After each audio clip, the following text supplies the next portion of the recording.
Liverpool win 5-2 at home today, but why does it feel like we got away with something?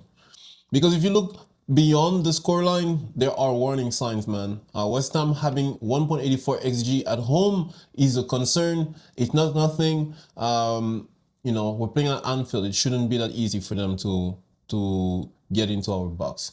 So we got the early goal today, and I think that gave us the psychological advantage because the game flipped instantly from there. Beautiful pass from Ryan Gravenberg into Hugo Ekitike, who on his first touch of the ball, boom, gives us that 1-0 that that really helps. The early goal does two things for us. It gives us immediate control of the game, like we're at home. Mentally, that crushes West Ham before they even get a chance to get settled playing away. So imagine you arrive at Anfield, 5 minutes is gone, and you're already behind with the crowd, the high tempo of the game, having to chase that goal definitely did help us. By halftime, we're up 3-0, we're comfortable, we're clinical, we're efficient, we're killing it, right? So now this is where you start to worry because you expect Liverpool to come back and just bury the game. But we show defensive issues.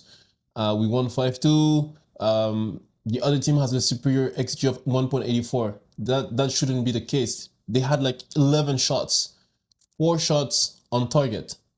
That shouldn't happen. Thank God Somerville wasn't in a good day. He had 10 touches in our box. 10 touches in our box, guys. Thank God he couldn't finish. Against a higher team, we get punished. This is not 5-2. This is maybe 5-5, 5-4. Maybe we even lose. Thankfully, our center backs were in strong shape today. VVD even had a goal. And that really, was reassuring to watch because I think it's 2 games back to back now that they are actually playing really, really well. But let's be honest, West Ham wasn't very clinical. And I think that if it's an Arsenal or City or one of those big teams in Europe, we're going to get punished. We're going to get punished really hard. So what I want to talk about also is, you go halftime, you're 3-0. You really expect Liverpool to suffocate the game, right? Instead of 4 minutes into the second half, it's 3-1. Like, why? We're playing at Anfield. We should be controlling the whole situation. We shouldn't be worried. We look like we relaxed way too early. We were able to cap the 3-goal cushion eventually, yes, but the game became a bit chaotic and it didn't need to. At some point, I was kind of concerned. And I think that's a mentality thing. Man of the match by far, Hugo Ekitike. He had 1 goal today and he also provided 2 beautiful assists. By far the strongest player today in the field. And I think that he's very consistent right now, still one of our top players. He's very intelligent with his plays and still very little. So he attacks the space, he drops when needed, he looks sharp in the box. I can only give these guys flowers, man. And that's a striker that we need right now. And if it wasn't for him, I'm really, really worried about our placing, The other guy I want to give some shout out to is McAllister. His confidence is definitely rising. You see McAllister, he scored in back-to-back games. When was the last time that happened? You can feel it in his body language, the way he plays in the midfield. He's much more decisive. He's much more confident. He flows perfectly with the ball. And it does a massive positive for the team because we needed that guy back. Question I want to raise is the Salah question, right? We need to talk about that. If you look at the players' rating, Salah had a sterile game. He is not by far, but he was the lowest rated player today in the game. If you look at just statistical base, but like he's not creating any chances. We're used to Salah creating a lot of chances. So if I'm the coach, I'm wondering, am I scared to substitute this guy because of his legendary status? Arne Slot removes Ekitike, gets Ngomoa in, and he moves Gakpo as a center forward and Ngomoa as a left winger. He does all of this to avoid replacing Salah in the right wing. I don't understand. You remove your man of the match in a game where we're comfortable and he's super confident, and you leave Salah in the game. Why you remove the hot hand? Why you not removing the person that's not performing well. And I think that my view of the situation is that because Salah has such a big aura, big past, big legendary status, our coach tends to be scared to remove him. And when you remove him, he doesn't go quietly. He always goes with, attitude. He makes some faces. It's never really just a professional, okay, I'm leaving the field, I'm not performing so good.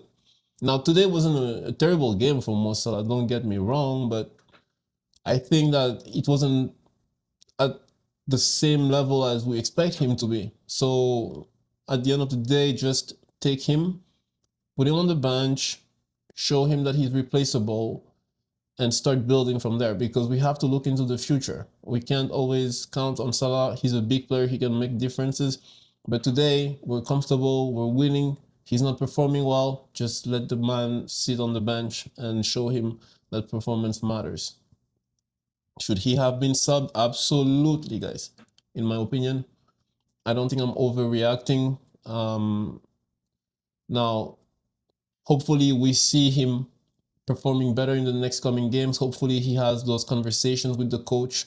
Hopefully this is not just something that they are ignoring, because it's going to become an issue, especially if we want to make that top four, especially if we want to perform in the Champions League.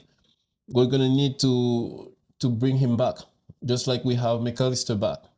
And we're also seeing Gravenberg coming back slowly into confidence and playing better. Anyways, let me know, guys, if you think I'm overreacting about this Salah thing. I don't think I am, but I know that a lot of Liverpool fans are still really behind Salah and are okay with him remaining as our top person. I mean, he has a history with the club. He did a lot of great things for us. He scored many goals. He had the best last season. He was like he was the best performer last season by far.